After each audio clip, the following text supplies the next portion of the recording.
If there is something that you are really passionate about, then you've got to go for it. Everybody has a creative talent. It's taken me a long time to realise that comics are my real, true passion. It's about being yourself and saying what you think and saying what you feel and knowing that it's going to be received in an open way. The beginning of this year was terrible for me. My depression was just really bad, and so I lost almost the first 3 months of this year.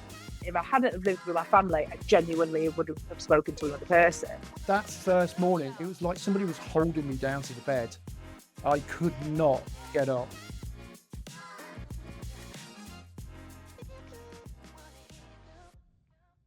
Hello and welcome back to the Motivated Creative podcast. Today we've got a really special guest, someone that's really close to my heart as well. We've got Morgan Gleave here today. Hey Morgan, how are you? I'm fine, thanks, Nikki. I'm all good.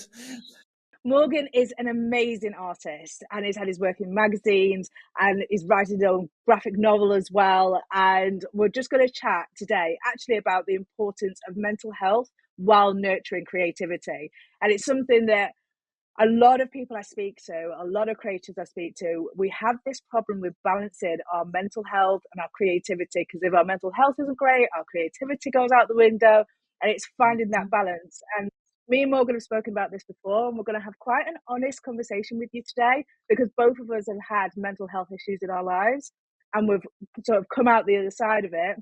And one of our passions is to share this information with people so that they don't feel so alone. But it's a balancing act, isn't it, Morgan? It's quite difficult to keep that balance. Absolutely. I mean, it's funny you mentioned my graphic novel earlier, because that's about mental health. The beginning of this year was terrible for me. I just lost it. My depression, because I have bipolar, my depression was just really bad, and so I lost almost the first 3 months of this year. But we talked about how the balancing act between creativity and mental health. Coming out of the other side of that is what actually prompted me to write my novel. And that turns out that the novel is the best thing to write about was my mental health. So that's what I've done. Yeah. And that's really brave of you, because a lot of people, we do try and hide it. We try and make it look like on the forefront of things that we're doing okay. So when we have down days, I mean, I've struggled. It turns out I'm neurodiverse, and it's taken this long for me to figure that out.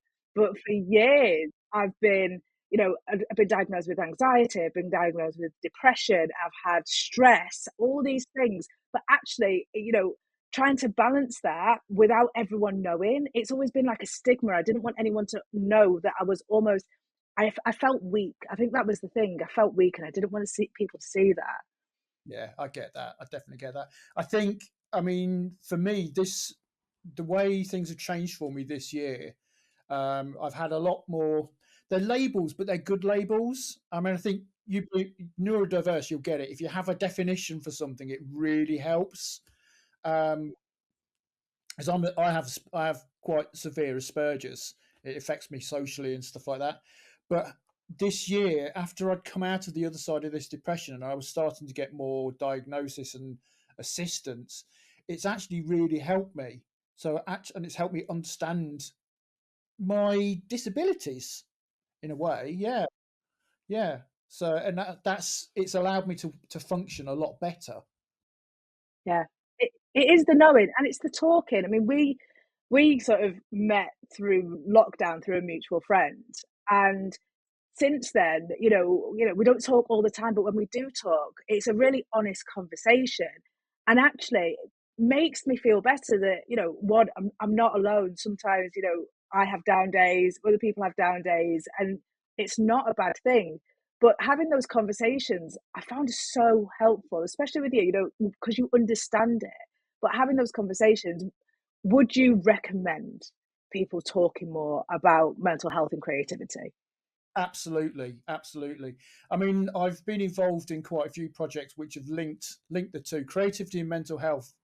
It's quite common, but it's the almost the idea of the tortured artist, you know, and it's almost as if you have to be mad in inverted commas to be creative. It just kind of seems to go hand in hand, and Yeah. what I've been learning over the last 4 to 5 years, because I've learned a lot about myself, is that I've learned that creativity is what keeps me sane. Um, my wife has a saying that she knows if I'm not well because I'm not drawing. So, I mean, yeah, yeah. So if I'm not creating, then I'm clearly not well. There's clearly something. Yeah, either my bipolar's coming back in form of like really bad depression, or my Asperger's brain has just taken over, and I'm running off trying to do everything else, and creativity just goes out the window. Yeah, absolutely. And I always find that along the way, it's always been the creativity that's brought me back to where I need to be. And I was talking to Alex, my husband, the other day. We were watching this crazy show on. It was actually a prison show. Funny enough, it was inside Australian prisons because why not? And we're watching this show, and they use creativity in therapy, in that development therapy for people. And I feel like there's something really like we don't talk about it enough about how the creativity in our life is actually a form of therapy, and that's why we sort of always go back to it. Yeah, absolutely. I mean, comics and cartoons has been there my whole life. I can remember when I was tiny, my Saturday treat I'd get a comic on a Saturday. So it's kind of been it's a constant that's always been there, and it's always been. I call it my happy place now. I used to assign happy place to different things like going outside and like messing around with skateboards or bikes or whatever. But I've actually realised, especially over the last 5 years, that my happy place is actually when I'm being creative. So when I'm writing stories, creating artwork for my clients and customers, and it's a creativity that's actually my real anchor that really keeps me level-headed. And yeah, it cheers me up. It really does. Definitely. Yeah, Yeah. and that's brilliant. So tell us a little bit more about your journey and how you've sort of because the last 5 years have really been big changes for you, but there's been a lot over the years that has helped you get to the point that you're at. Yeah, absolutely. I mean, as I say, I mean, comics is something that's been there my whole life. Um, I started collecting seriously when I was probably about 10. And now, funnily enough, I have a part-time job in a comic shop, so which is a nice little coincidence. Um, and wonderfully, the people who work there are all neurodiverse, so we've got a really great team. The communication there is fantastic. But yeah, I've just loved the idea of using humorous pictures to tell stories. Like it's been there my whole life. I did it when I was at school. I did it all the way through college. My tutors would say, "Oh, you'll never make a living out of comics," and slowly but surely, I am. Um, and it's just always been there. Even though I'd be doing like graphic design I was a graphic designer for gosh, probably about 30 years worth of experience. But comics and cartoons were always there. And when I got my first proper design job, it was the fact that I could draw by hand and draw funny pictures that actually got me the job. So it's always been there. Um, and then I've followed an interesting route over the last, say, 10 years where I worked in education for a while, but I was still doing artwork and stuff on the side. And then I took a job which was the trigger for my really bad breakdown. Um, I took a job in a mental health hospital of all places, thinking this would be a really good change. And it was actually that triggered my worst breakdown. Um, Though interestingly, just before we had to have a little notebook with us at the time because you have to keep notes on the patients. But I actually started doodling again in my notebook, and I thought, oh, I must be feeling okay because I'm drawing. But I had this one bad day where I literally could not get out of bed. My wife was brilliant. She got me to phone the doctors, and I managed to get to see a doctor that day and everything. But slowly over the recovery period from that first year, it was drawing and listening to podcasts that really brought me back. And I was drawing without an agenda as well. So I was just drawing purely for pleasure, with no end goal in sight of it, apart from just finishing a drawing. And throughout that year, it was drawing and art that really brought me back to life. And by the end of that year, so that was, yeah, 5 years ago, by the end of that year, that was when I realized that my lifelong dream of being a full-time cartoonist could actually happen. And the rest, as they say, is history. And this is it. I think it's quite interesting that, you took a job to help people, Mm, and that's what sort of, but it's really difficult, and I find this as a creative, I find it very difficult to disassociate. I find it very difficult. So if somebody's hurting, I'm hurting. And if I see that hurt regularly, I find it more as a mum as well. If my kids are hurting, my world is upside down because I literally feel that pain. And this is something, because we're so in touch with different feelings and different emotions, because we're creating those emotions every day, whether it's through art, whether it's through candles, whether it's through soaps, we're invigorating people's emotions. So we're in touch with those emotions all day, every day. And actually, it's hard to separate that into fact and fiction, isn't it? It's a real. it's tiring. It's physically tiring. I found my sleep is definitely affected by my mental health. And if we have a busy day, like today, for example, I know I'm going to be really tired later on this afternoon.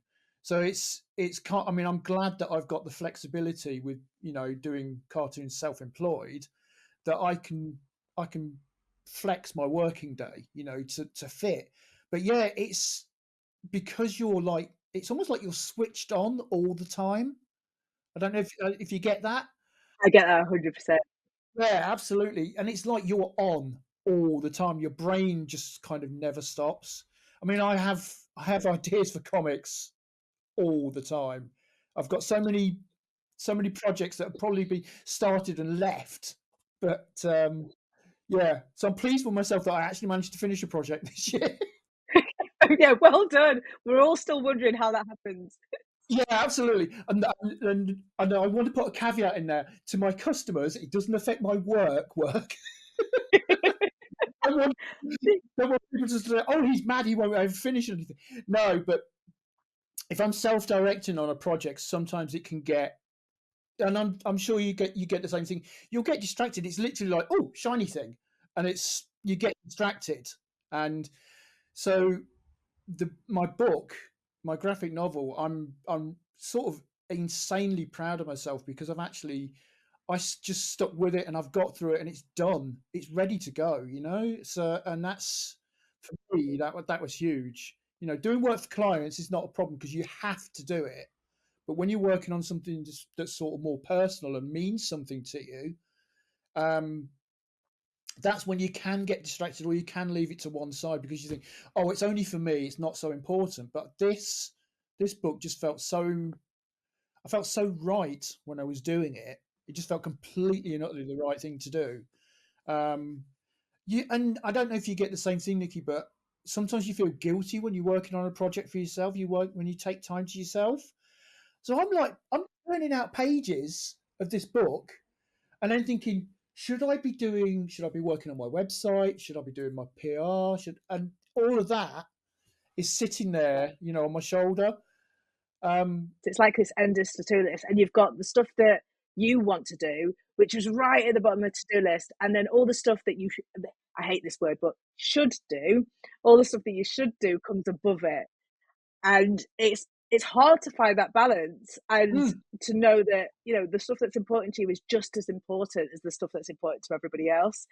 It is difficult to prioritize 100%. Oh, I've got stuff all around the house that's unfinished. I've got a blanket that I've been creating now for about 5 years. No, 10 years. Yeah, there's half a blanket currently under my bed waiting to be finished because I was knitting it. yeah, And yeah, it just got put to one side, and then it'd come out in the winter, and I'd knit a few more squares, and then it'd go back under the bed, and then I think it's been 2 years. I think it's been 2 years since I've touched it since. oh my goodness. Oh, dear. I mean, this is it because I don't know if you see it the same way, but like because of my Asperger's brain is very black and white. You have very fixed ideas, and if you start a project, sometimes it's literally you get so tunnel vision on it. That was what it was like with my book. I had to see it through. I had to draw it, you know. And obviously there'd be work alongside that, so I'd be chipping away at other projects. But yeah, it's just crazy the way that a neurodiverse brain will, I don't know, sort of lead you, Yeah. because it's very fixed. You know, like I say, once you start something, you have to see it through all the way to the end, and you have to have I mean, I have a certain order of doing things and stuff like that. So I'm sure you're the same. You probably when you're doing your candles or whatever, it's like must do this way, must do this, then that, then that, then that, and yeah. Yeah. And this is the thing, I cleared out my entire garage and turned it into a production line. And literally, we start at one end and we work all the way around, and then we turn around to the back wall and we walk all the way along that, and everything it's in this circle, so I don't get lost in my process. And because it has to be, and it is the funniest thing because I always say I am a productive procrastinist. So like I have a massive to-do list. Oh, I'll just wash up first. Next thing I know, I'm bleaching down the kitchen from the ceiling to the floor, and the kitchen is sparkling. I've still not even touched my to-do list, but I've been productive. And it's balancing that and allowing myself that time. But also those 2 o'clock in the mornings, I can't sleep because ideas are running around my head, and I've got to get up. I have to get up. And I used to feel really bad. I used to feel really bad about myself. And I've been trying my hardest. I've been speaking to people about this, trying my hardest to be kinder to myself, knowing now I know what it is, be kinder to myself. And if I have to get up at 2 o'clock in the morning, fine, I'll just have a nap at 10. It's okay. And allowing those to live the life that you need to live rather than the life you should live. Almost like mental health aside, I think if you're creative, you do work. You don't work to the world's agenda. You know, it's very much yeah. I mean, last night was a really good example. I'm doing a poster for the comic shop I work at because we're doing I'm going to be running small press day this year. 10 o'clock last night, I was sketching out the poster for it because the idea was there and I just had to do it straight away. But yeah, I mean, things like I'm sure you've done similar stuff. Yeah, the fact that I was supposed to be exhibiting at Small Press Day and selling my comics, but now because I actually work for them as well, they said, "Oh, would you actually run the whole day?" I went, "Okay then." And I do that a lot. I don't know if you agree to stuff without kind of thinking. Yeah. And it's always even if you don't quite know how to do it, you go, yeah. Because it's say yes, figure it out later, right? I mean, that's been there my whole life, without a doubt, definitely. Yeah. But it does put a lot of pressure on us. And I think a lot of people always assume that I'm a people pleaser. Hmm. And I don't know whether it's the fact that I'm a people pleaser or the fact that because I am neurodiverse, because I am creative, because I've got all of this sort of creative energy, I genuinely know I can do stuff. It's not that I think I can do it, it's that I only need to look at it maybe 2 or 3 times, and I know I can do that. Hmm. So why wouldn't I help? It just doesn't make any sense to me why I would say no if I know I can do it. And it's not like a people pleaser thing. It's a well, it's going to take me 10 minutes, so why not? The fact that That's it now takes us 4 weeks doesn't mean anything. yeah. That's it. I mean, you'd say people pleasing is just something that's been there. I don't like letting people down, so I think that's part of the reason we turn around and if somebody says, "Oh, will you run small press day for us?" and you just go, "Yeah, of course I'll do that," and then you think, "Hang on a minute." Yeah, Yeah, we don't need sleep. fine. I'll be drawn until 3 in the morning. It's not a problem. Absolutely. Yeah. Too right. But because of that, I think that's why it's so easy for us as creatives to burn out. And it's so easy for us to have those moments. I mean, I had my first ever true burnout. I didn't know what it was until I was in my early 20s, and I was working hard and I'm running around and I've got kids and I've got a house and I've got my own business and I'm doing everything that everyone tells me I should do. I'm not really thinking about how my mind works. So I'm still working my 9 to 5, even if my brain has me up at 2 o'clock in the morning and has me still up at 10 o'clock at night. I'm still doing that 9 to 5, but now I'm doing a 2 to 10. you know, because I'll still work, because if I'm up, I might as well work. And you have this whole thing. And then I had this burnout, and this burnout was hard. I burnt out completely. I couldn't get out of bed. I couldn't move. I struggled to even know what I wanted to eat. I knew I needed to eat, but like I just, everything felt heavy and everything felt difficult. And I think there's a part of that was that whole us saying, yeah, let's do it. Because we have got that, like, you know, that creative sort of spontaneous, yeah, stuff it, let's go and do it. Like, fuck it all, let's just go. But then we don't give ourselves time to recover and we don't give ourselves time to repair. We just carry on from that buzz because it's the dopamine hit and it's great and it's fantastic. But we never give ourselves time to sort of slow and stop after that. That's something I've been pulled up on time and time again. I mean, my breakdown 5 years ago was definitely, but I burnt myself out completely because I'd taken on this job in healthcare because I wanted to do something different and something that gave back. Because my mum used to work in healthcare, and I wanted to sort of follow her example. But yeah, that first morning, it was like somebody was holding me down to the bed. I could not get up. I don't know. Somehow I managed to call in and said, I'm really sorry, but I've had a major panic attack. And because that's what it felt like at the time, without realizing that what I'd actually done was completely burn myself out. And so somehow I managed to call in, um, make sure they knew so they could get cover and all the rest of it. And then throughout the day, one of the really good things I did, and I think is really important, is, again, I think it's a bit of a creative thing, is I took time out that day and I just went out and played with my skateboard. And to do that first day, I felt so much better afterwards, taking that time for myself. You know, because my wife suggested, says, why don't you get your skateboard and just go to the park, even if you just sit at the park for an hour, it'd just be somewhere else, somewhere different. It'd be that suddenly just stopping, you know. And I went there and I thought I'll be out for 5 minutes. I was out for an hour. I was just mucking around with my skateboard for an hour. And when I came back, she could see how different it was. So taking that time, whatever it is you choose to do, you know, even if you do just sit down with a coffee and a book for half an hour to read a chapter of a book is so important. I think the burnout is obviously, I think it's been highlighted a lot more recently. I've worked with a few people about burnout. I did a podcast about burnout actually last year. Yeah, last year. I lose track. I've done a few now, so I lose track of them. I think you have to make sure that every day you do take, even if it is half an hour for yourself, just stop. Yeah, get away from screens, or get out of your studio for half an hour. Move about, because if you just sat in front of a screen all day or sat in your workshop all day, it's not good for you.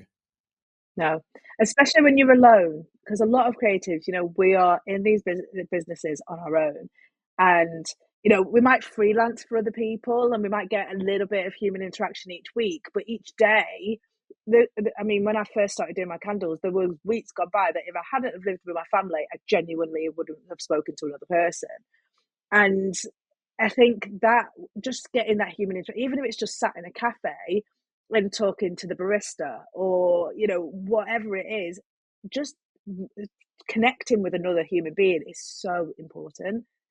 So important because we can get lost in our own minds. And I think that's when I always struggle, when I get lost in my own mind, because I've got a million conversations going on. I've got a million different projects going on. They're all going on at the same time. It's like a brass band, and you've got, you know, an orchestra, and you've got a jazz singer, and you've got a rock band, and you've got all these different that all at the same time.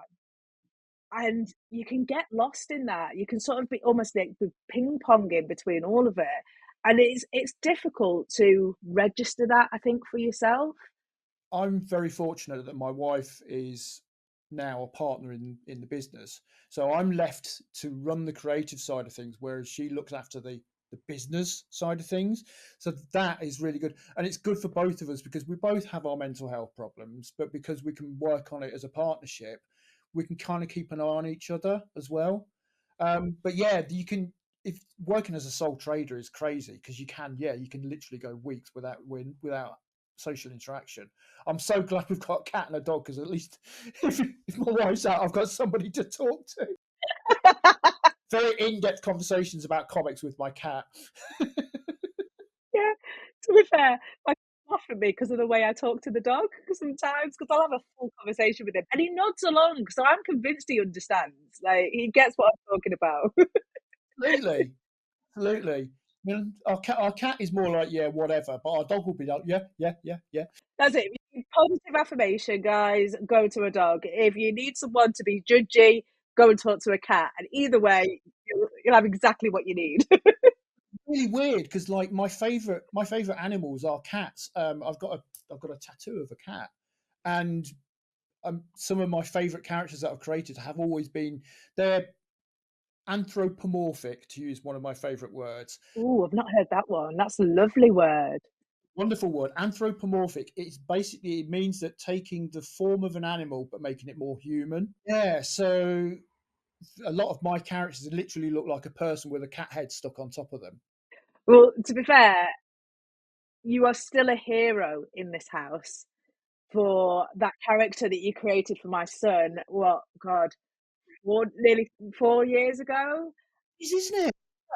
Yeah, and you are still a hero for that. He absolutely adores it still. That's what's so brilliant about being creative, that you can bring so much joy to people's lives. You know, I mean, as I said, comics is my real passion. It's my true calling. I'm slowly working my way towards doing comics full time. Um, but I love seeing the reaction when, yeah, especially with smaller kids, when you do a drawing for them, they just you can see their face just light up. It's so good. Yeah, it's Yeah. really wonderful. Well, that's Yeah. it. He's gonna be 10 in a couple of months, and he still absolutely adores it. He still loves it, and it was it was that one meeting with you, and now my house is full of comic. I never would have brought them a comic, but, like, now they look at graphic novels, and they're so interested in it because they've met someone that has given them that passion to look at something new, Mm. and that desire to look at something new. And when we hear about comics and we hear about graphic novels and stuff like that, there is that tendency as adults we go, "Oh, it's kid stuff." We do tend to sort of but after seeing your work and after the kids have now schooled me, um, in what I should be reading, stuff my fantasy books, right? Apparently, I should be reading all of these all of these graphic novels, but they absolutely love it. And what it does as well, it's the next generation that are being open to literacy, and they are now open to reading books, and it brings a new level to your teaching of your children. It's opened up their world, and that's something that you do really, really well, is you open up worlds for the next generation. You open up what could be possible to them. I've been thanked by so many parents because quite often, like because of some of my hobbies, I have a lot of friends who are a lot younger than me because of like skateboarding and BMX and stuff. And I can remember years ago, one of my friends that I used to go riding with, he would have been about 16 at the time. I didn't. It was his birthday, and I bought him a Simpsons graphic novel, like a collection of the Simpsons comics. His mum was so thrilled. Says he's reading all the time now. I mean, I just think it's brilliant that there's fantastic artist called Jamie Smart. He's a UK artist. He works for a comic called The Phoenix, which is this wonderful weekly children's comic full of funny cartoons and serious cartoons. But you can now buy Jamie Smart's books in Sainsbury's. Oh, wow. His level of fame and but the accessibility to his work. He writes great jokes. There's lots of toilet humor in his stuff, so kids love it. Yeah, The fact that now you can go to Sainsbury's, buy a graphic novel. yeah, We have so many great creatives, but I think I don't know if it's a mindset that we have as a country where it's not always trying to think of the word. It's not always encouraged to be creative for a living. No. The polar opposite. If you look at America, which is where the comic industry is huge, um, but you can absolutely, if you want to be a cartoonist, you can go to college to learn to be a cartoonist and do it. You can go out and work for DC, work for Marvel. Lots of mainland Europe, Italy, France, Spain, all have an actual industry. We do have a comics industry within the UK, but it's very small. So if you want to get in, it's quite hard. But then also, by the other side of that, is that there is now a really great small press um, community in the UK. There are a lot more people now going, oh, well, okay, trying to get in with the big boys to get my artwork published isn't going to be easy, but I can do it myself. And that's what's brilliant. There's this do-it-yourself kind of ethos, which is really taken over. We're getting a really good scene in the UK now for independent stuff, which is brilliant. I love doing that. That is definitely one of the reasons that as creatives we suffer so much. Of the network that I have, and a majority of my network are in the UK, so that's the only real place I could talk about. I do have other people elsewhere, but majority is in the UK. And because we're told that being creative isn't a proper job, and we're told never make money being creative, and that we have to have real skills, and so there's this element, and this is why we find it so difficult when we feel like all we can do is be creative. Some people can't. I'll hold my hands up. I love maths, but do not ask me to spell anything. This is an actual thing. And it's not that I'm stupid. It's not any of that. It's just the fact that words, letters just don't register with me in the same way. I can have something spelt completely wrong, but if the first letter and the last letter are pretty much where they should be, then I can figure out what the word says. Yeah, And yeah. but I was always told that I was stupid for that. I was always told that I needed to work harder, I needed to try harder. And that puts a real sense of self-doubt into everything I do as a creative. I'm making my candles, but are they going to be good enough? I'm designing jewelry, but am I really going to make it? And there's always this level. So I'm always battling with myself because I've always been told that you don't make money being a creative, you can't be successful being creative. And it's got to be one of the reasons why we struggle with our mental health so badly. Really, yeah. I mean, so I was told when I was about, I think I was 12, and I was told at 12 that I'd never make a living out of comics. So to hear that, the thing that you are the most passionate about, I mean, it's taken me a long time to realize that comics are my real true passion. I've always enjoyed them, but to know that that is who I am. But the thing is, though, I at the time I thought, well, it's okay. I can go into design, and I could still be creative, but it was just doing it in a different way. And I'm not complaining. I've had a great career in graphic design. I got nominated for awards and all sorts, so which is amazing. But it's only been in the last 5 years that I've actually turned around and said, "Do you know what? It's time really to give comics a go." But yeah, that doubt is there. I was fortunate that I could take that sideways step and go straight into graphic design, and I just that made going through school and college a lot easier for me because I had a bit of a focus. And again, that's part of my Asperger's brain as well. It just got right, fine. That's the decision. Boom, and you go 100% into that. I do a workshop at schools where I get the kids to come up with a superhero, and just to see the pure. I mean, one, the absolutely brilliant ideas they come up with. Go, why did I never think of that? Brain has gone, oh yeah, superhero, and he can see through cheese or whatever, some really surreal thing. But you go, why did I think of that? As a nation, I think creativity it's not supported as well as it can be. No.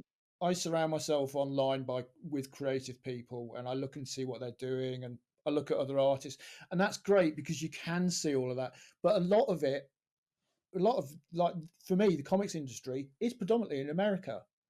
So if I really want to make it big, I've kind of got to break the states. Yeah. it's like the old thing about bands going, the Beatles going to America and becoming successful.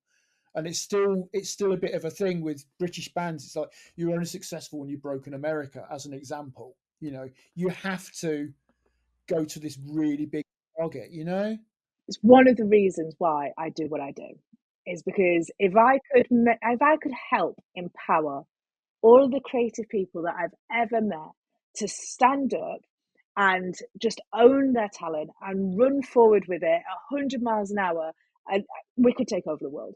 And world domination, probably not a thing to aim for, but for creatives, I think it's something we need to look at, because it's so the things that we change, the emotions we evoke, the people's lives that we change, the things that we do, and the fact, and I was saying to Alex the other day, as soon as somebody has a mental health issue, we treat it with creativity.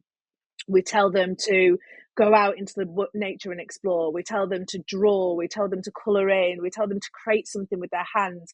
We tell them to find a hobby. If anyone's ever having any mental health issues, we push them towards creativity. Yeah. Yeah. But then as soon as they're feeling better, we tell them to go back into the real world. Yeah, absolutely. So I'm sat here convinced that maybe creativity is the real world, and we're all being pushed out of it. I think I'd go with that. I mean, I do. I mean, and again, I think this is part of my neurodiverse brain, is that I kind of live in a bit of a fantasy world. To be honest, I think I almost. I mean, it's quite surreal that at the moment the graphic novel I'm trying to get out there is about me and my mental health struggles. Um, but do you know what? Most of the time, I do feel like I'm living in a cartoon. Yeah.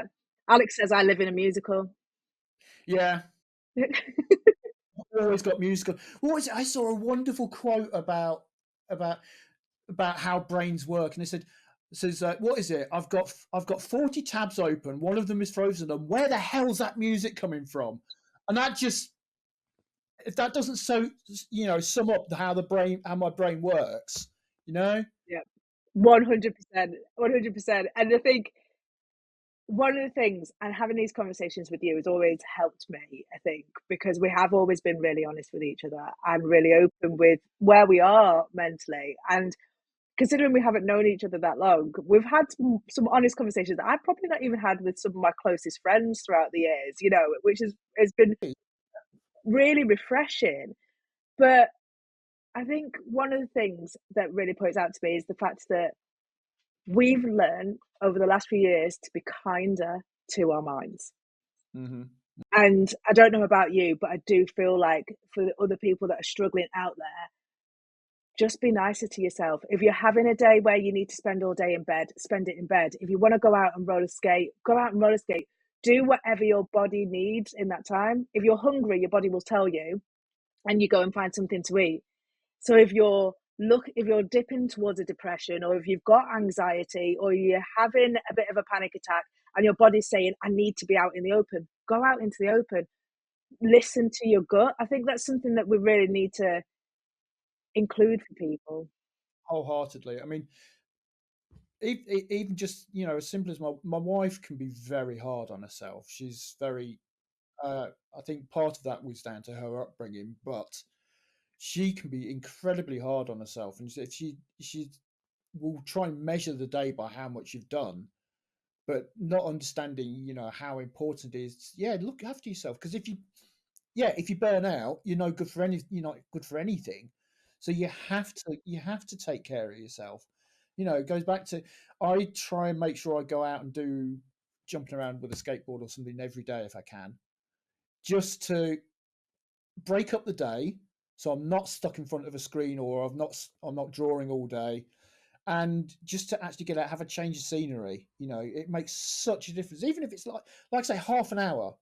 I'm lucky that I've got a park that's a 5-minute walk away, so I can take our dog and grab my skateboard. I can walk up to the park. I'm there in 5 minutes, jump around for half an hour, and then come back, and then I can carry on with the rest of the day.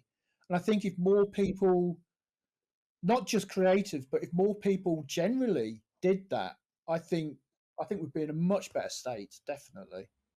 Yeah, I 100% agree. And I think if it was accepted that people need to do that, I think that's the problem. We so worry about What's someone going to think if I have a nap in the middle of the day and they can't get hold of me on the phone, or what if someone knocks on the door and I'm outside instead of sat by my laptop, or it's all this. What are people going to think? And I've been victim of it. I'm a mum. I am victim of that every day. If my kids walk out the house and they're wearing their favorite outfit, but the jeans just don't quite fit them anymore, and the jumper's halfway up their body, but it's their favorite outfit because they're all neurodiverse too, which is how I found out I was neurodiverse. So if they have a top that is the right fabric, they will hold on to that top until it is choking them.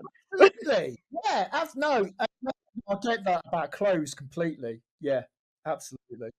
But you worry about what people are going to think. Oh my God, are they going to think that my kids are tramps or all this? And it's taken me, and I still have to correct myself on a daily basis. When my 9-year-old comes down looking like a dinosaur, and I look at him and go, "Yeah, but we are going to the supermarket." And he goes, "Yeah, I know." I'm like, "Okay, let's go." Yeah, I hear it. Oh, That yeah. self-acceptance makes Mm. a difference, because when you accept yourself and your idiosyncrasies, that's when you start to the pressure comes off a bit. It just starts to slowly sort of lift, and it takes a while, and it's hard. I mean, I've been on that. I feel like I've been on that journey for the last 5 years, definitely. I mean, you could say it's been my whole life, but like since since the burnout and breakdown 5 years ago, that's where I've actually really learned what makes Morgan tick. You know, realized that yeah, skateboarding and BMX is really important to me, so I have to go out and do those things as often as possible. I love not. I mean, I love reading comics as much as I love making them. So to get a little fix of comics every week is a really good thing for me. I've come to terms with my all the diagnosis I have, with understanding that some days you're not going to get anything done, and you mustn't beat yourself up about it. And it's hilarious. I mean, I was going out somewhere. I was going out one evening, and I was getting myself in a bit of a state about getting ready to go out. And my wife turned around to me and says, "Oh yeah," says, "Don't forget your Asperger's diagnosis." And I'd forgotten that I'd actually been diagnosed, which is so Asperger's. It's unreal. It's yeah, it's just absolutely crazy. But yeah, I think learning to work out what makes you tick, what is important to you, and hold on to that. And yeah, it just makes such a difference. Really does. If you could give someone that was coming into the creative realm now, a little bit of advice about that balance between keeping their mental health going strong and being true to their creativity, what advice would you give? I mean, in simplest terms, be yourself.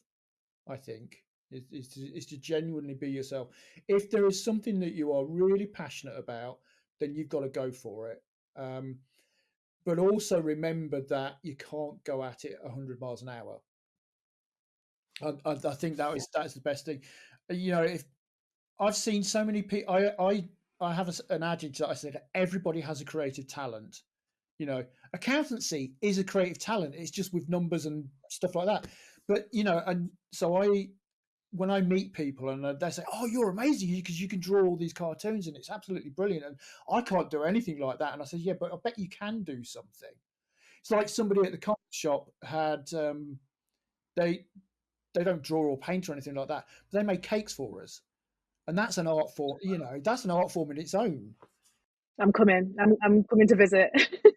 They said, "Oh yeah, when you go and get your coffee later on, don't forget to help yourself to cakes and biscuits because one of our customers had made cakes and biscuits for us." Wow. Very fortunate that in the shop it is a very safe space. Um, you can genuinely 100% be yourself in there, and I love seeing people come in and being themselves. We get a lot of trans people in there. We get a lot of people from the whole queer community. But we see a lot of people who are very clearly on the spectrum. Um, but I love the fact that they can come into the shop and completely feel that they can be themselves. They don't have to mask or anything like that. I know I went off on a bit of a tangent there, but No, it's perfect because that's what it's about. It's about being yourself and saying what you think and saying what you feel and knowing that it's going to be received in the right way, in an open way. Even if talking to a friend of mine is very into her politics, Mhm. and she was saying, talking about it, and I said, yeah, but I can sit here and we can be on opposite sides of the argument all day, but I still expect you to go and pull them around because it's your round, right? So go up at the bar, I'll have a pint. It doesn't, and it's about having that confidence to talk to people about experiences, about what you like and what you don't like, without being judged, without having that, holding back on yourself for fear of what they're going to say to you.